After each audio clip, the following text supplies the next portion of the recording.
Sometimes these desirable traits that we display at certain times are kind of blocked by our own selfishness, our own ignorance, our own needs, our own desires, tension, and just, plain old stress, even just not getting enough sleep. Because all of those things affect essentially the hardware.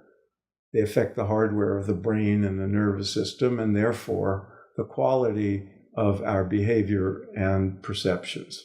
And the same is true of mental qualities that we need so badly, qualities of penetrating insight and cognition and understanding and creativity and innovation.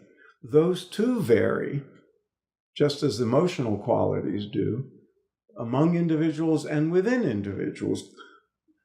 We're not always operating at full capacity, mentally or emotionally. So the question is, can we enhance the capacity for love and compassion and all these positive traits? Can they be cultivated? Can we raise the bar on their quality and their consistency? And this, as I said, is critical because awareness precedes action.